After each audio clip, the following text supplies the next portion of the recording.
Kamusta mga ate, kuya, beshi? Si Chari po ito mula sa The Sun, Moon, Stars, PH Tarot. Ipapaalam ko lang po na ito po ay isang general read o pangkahalatang pagbabasa at maaring hindi lahat ay magtugma sa inyong sitwasyon. I-check din nyo ang inyong Moon, Rising at Venus sign. Baka doon mas tumugma ang read para sa inyo. At kung ang mensahe ay tama sa inyo, paki-like lang po at mag-subscribe kung hindi pa ninyo ito ginagawa. Okay, mag-umpisa na po tayo. Hello po mga ate, kuya, beshies. Kamusta na po kayo? Andito ulit ako si Chari para gumawa ng another reading. And this is for the sign of Aries, Sun, Moon, Rising, and Venus. And of course, welcome po yung mga cross-watchers natin at yung mga bago po nating mga viewers. Tignan po natin ngayon kung ano yung mensahe para sa iyo, Aries, at sa person mo para itong buwan ng Marso 2024.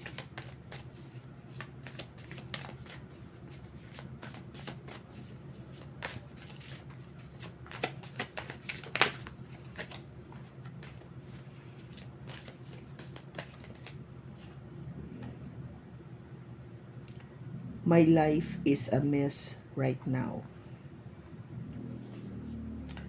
Life without you is hopeless, dark, and depressing. I miss your light. Okay, Aries.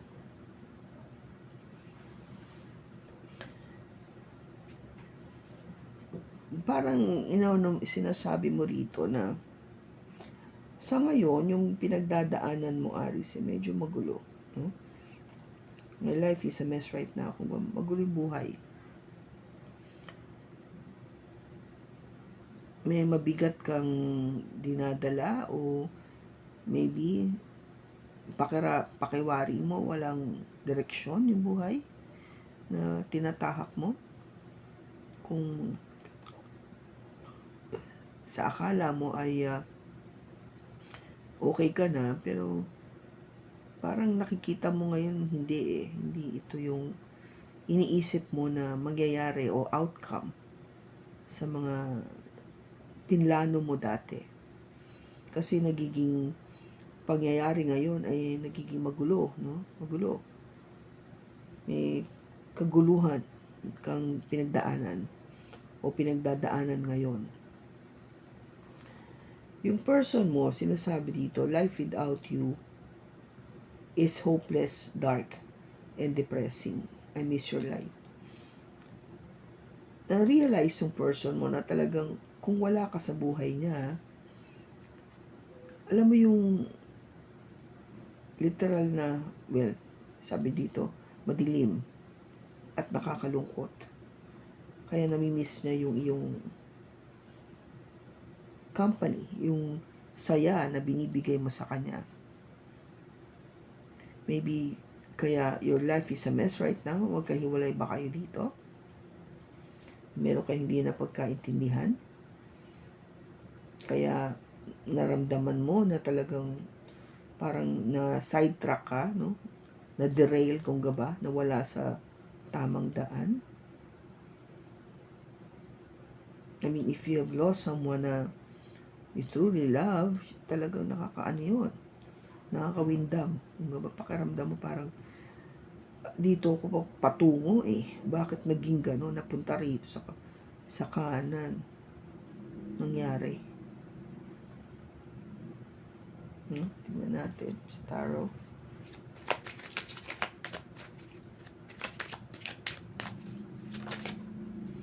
There's a flipping card. The Moon.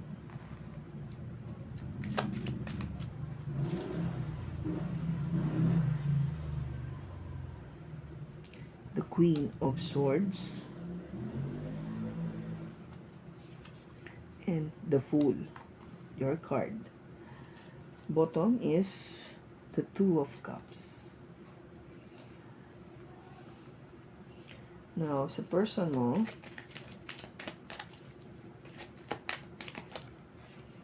we have, again, the Two of Cups. Wow. Aries. The Seven of Cups. And the moon. Wow. And then bottom is the Queen of Wands. So good.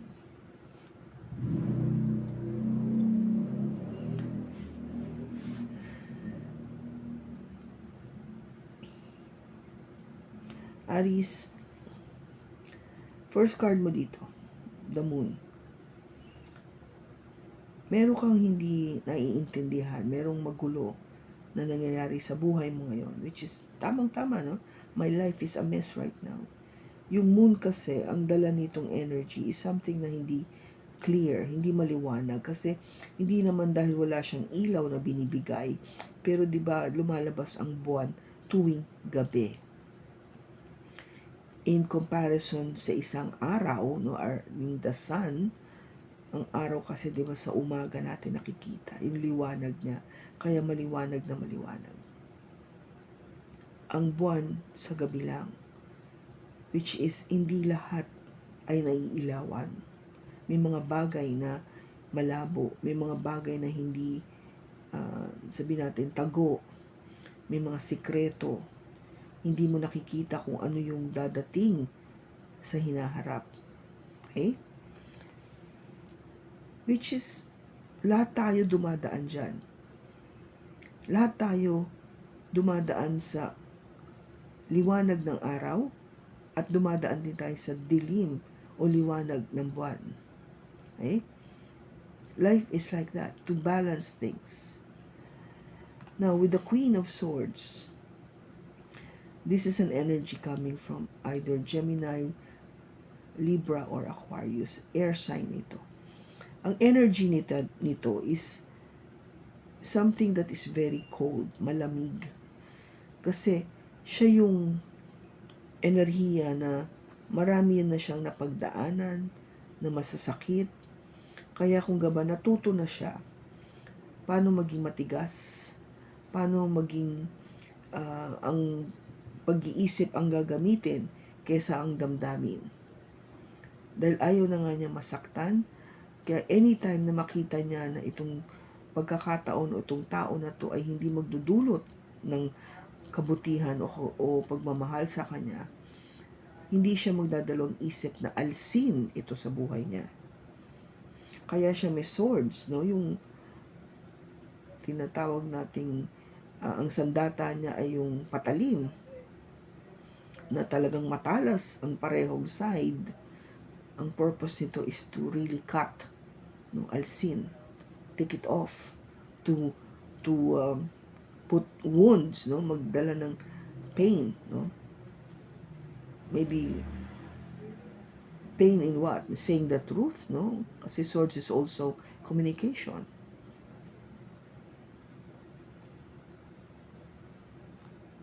And this is your energy, Aries, the Fool. Kung gaba you just acted out your energy, kung ano ka, ginawa mo lang. Kasi ikaw yung, I will take that leap of faith, hindi ako matatakot, sige. Kung kailangan kong tumakbo, tatakbo ko. Kung kailangan kong tumalon, tatalon ako. Gagawin ko to. Malakas ang loob ko. Dahil alam ko yung aking gagawin. And what was that? No? Two of Cups. Maybe you fell in love with this person right away. Naramdaman mo, no? No, wow, nung nakita mo tong taong to, my God, this is it. Ito na, my true love, my soulmate. No, with the Two of Cups. Kung gaba, sumugod ka kasi ang nakita mo talaga yung pagmamahal, no? You felt something special for this person. Kahit hindi mo naiintindihan, no, hindi mo pagets, hindi ka pa sure, pero nangibabaw, no, kahit sinasabi ng isip mo, teka muna, pag-isipan mo muna ito mabuti, Kasi baka masaktan ka. Pero sabi mo, wala akong pakalam. Nararamdaman ko to eh. Mahal ko to. Yung person mo, ganun din naramdaman sa'yo. Two of Cups. Alam niya, you're the one. Naramdaman niya talaga. Pareho kayo eh. Pakita ko Ito sa person mo, ito ikaw. Walang pinag-iba yan. Two of Cups pareho. Diba? So pareho kayo ng naramdaman.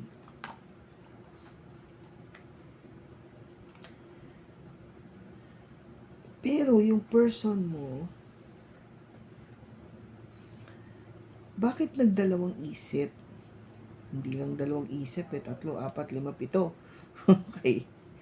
In other words, marami siyang choices. Marami siyang pwedeng piliin pang option na hindi lang ikaw. Bakit niya naramdaman ito, Aries? Napakawari na. Baka may mas mabuti pa kaysa dito kay Aries. Kasi ba dahil hindi niya alam? The moon. Mahiwaga, di ba? The moon, Aries. The moon, the moon. Pareho na naman kayo. Siya nga lang, dahil nga hindi niya naiintindihan, kaya siguro nag-isip siya na, teka muna, hold ko muna yung nararamdaman ko kay Aries kasi hindi ako sigurado bakit ganun. Pero alam ko, mahal ko, alam ko kami ang nararapat sa isa't isa. Pero bakit?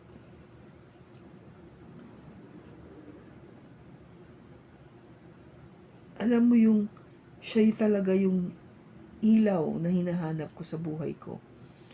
That one person that would give me the light, the warmth, the fire, the heat na kailangan, the excitement na kailangan ko sa buhay ko.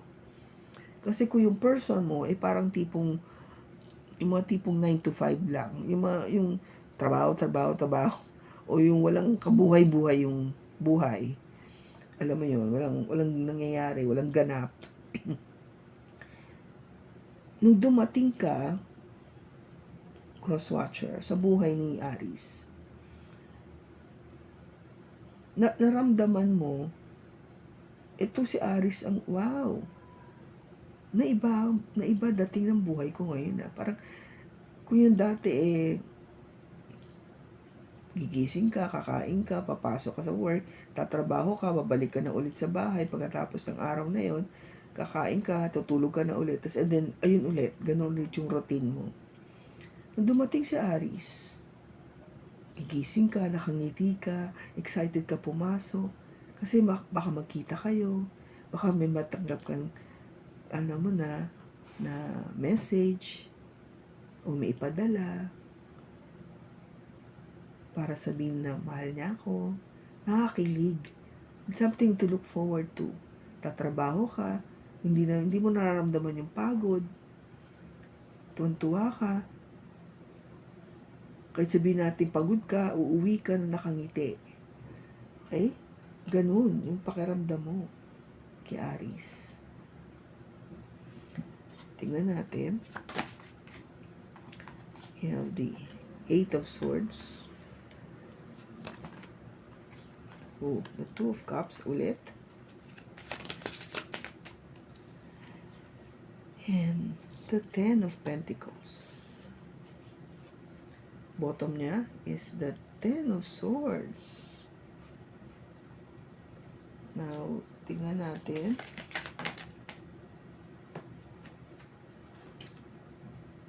We have the 3 of Pentacles, the Knight of Wands, and the Lovers. Bottom niya is the 8 of Pentacles. Okay, Aries. Baka wariin mo dito. nagtatali ka na eh. Kung ba parang not available? Yun ba yun? Yun ba yung dahilan? Kasi parang, di ba, mukha kang nasa preso. Parang hindi ka na makakilos. Hindi ka na alam mo yun, yung maka-move. O parang you felt na there is something that is nakaharang between you and your person. Merong barrier, may dahilan kung bakit hindi pwedeng matuloy o hindi maging kayo. Kahit na alam mong kayong kayo, di ba? Kahit alam mong ikaw o siya yung mahal na mahal mo o kayo talaga yung magka-partner in life. Kasi eto na eh, kung ba parang nakikita mo talaga na siya yung magiging kasama mo panghabang buhay. Siya yung magbibigay sa'yo ng katuparan na to na maging masaya ng pangmatagalan na for the long haul, sabi nga nila. Ito, yung taong gustong makasama sa iyong pagtanda. Pero bakit ano nangyari? Ba't nagkaroon ng ending? Nagkaroon ng masakit na pagtatapos? Maraming bagay ang nasabi na hindi, alam mo yung hindi na pag-usapan. Hindi,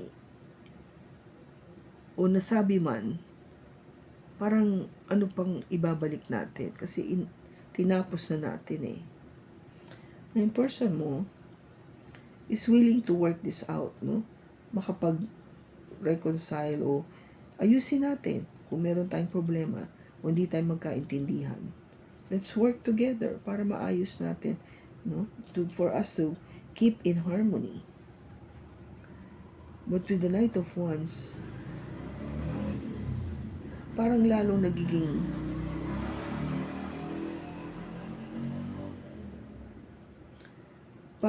nagiging unsure yung tao na to. Hindi siya sigurado with the Knight of Wands. Lalo siyang nagkakaroon ng doubt o yung pakaramdam ba na hindi ako sigurado, hindi ako sold dito. Lalo ako nagkakaroon ng question mark o parang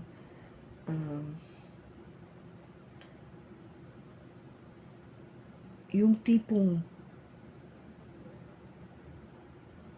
nag-hold sa'yo na ituloy-tuloy kasi kung ba parang may nakikita ka o may nararamdaman ka sa tao na to na parang hindi totoo. O there's doubt, may doubt nga eh. May pagsususpecha o paghinala about this person. Ang pakiramdam mo with the Lovers na baka may iba pang mahal itong taong to. Baka may third party. Pakawari mo dito, may third party si Aries. Baka ikaw pinupormahan pero on the other side, pag wala siya, no? Pag wala siya, kasi dito yung inconsistency, no? With the Knight of Wands. Pag wala siya, that is why we're saying, I need to make a decision. Sino ba dito sa dalawang to? Parang ganun yung dating sa'yo eh. O gusto mong alamin, sino ba sa aming dalawa ang pipiliin mo? And you're trying to work on this. Parang, sino ba? You're trying to find out. No? Gusto mong alamin kung sino. O meron ba? Yun ang tanong eh. Kasi yung ending na to, no? Yung pagtatapos na to, which is very painful. This is 10 of Swords. Nag-ending. Kaya my life is a mess right now. Magulo. Kasi nagka-ending eh. And yung pagka-ending na to, na-realize din naman ng person mo na parang nawala yung ligaya, yung ilaw, yung init, yung excitement sa buhay ko nung nawala si Aris. Nung nagkatapos kami, alam mo yan,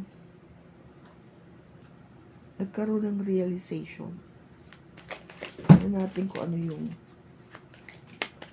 advice. We have the Page of Coins, the High Priestess, and the Ace of Wands.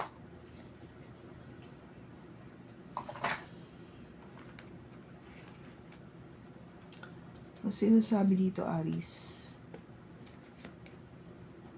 Page of Coins, mag-offer ka ng something very solid. Kung ba mas patibayin nyo pa yung foundation nyo, no? Kasi ito yung pag-uumpisa. Kasi parang nakita ko mabilis yung pangyayari. Things move fast. Na in love agad kayo sa isa't isa kasi alam mo na this is the one, no? Naramdaman nyo agad eh. But maybe God is, or the universe is saying, i-establish nyo yung foundation nyo muna. Start from the very bottom. Kilalanin yung isa't isa. Make that foundation strong. And yung mga paniniwala nyo sa buhay, things that are very important to you, i-share, no? Sabihin mo, dito nag-i-start yun eh. Yung pag-build up ng strong relationship by telling each other yung paniniwala, yung mga pangarap, yung mga gusto, kung ano yung pinagdaanan, ano bang gusto kong mangyari sa future. Things like that. That's how you get to know the person. Kung ito yung tao na meant for you, na tama kayo, magkakasundo kayo. Kasi hindi kayo nagkakaiba ng pag-iisip. Hindi kayo nagkakaiba sa paniniwala. Diba? And the Ace of Wands is a new beginning. Panibagong pag-uumpisa na something na talagang kung gaba bagong direksyon, bagong patutunguhan. Kasi pag na-establish yun to, this would stir up that new beginning. Something very passionate, no? Wands kasi to eh. Something very fiery, which is what you are, Aris. Yun yung binibigay mo, yung init na yun, yung excitement na yun, yung fun side of you, that passion in you, that creativity in you. You're sharing all of that to your person, and your person appreciate that very much. Kasi yun yung wala sa kanya o kulang sa kanya. Meron man siya noon, pero hindi niya ma-express. But you gave this person something to be passionate about, to think about, to do, to create, no? Yung ganun. Ikaw yung naging moving force niya. Para, sige, gawin ko to. Diba? Ikaw yung nagdala ng excitement na to sa kanya.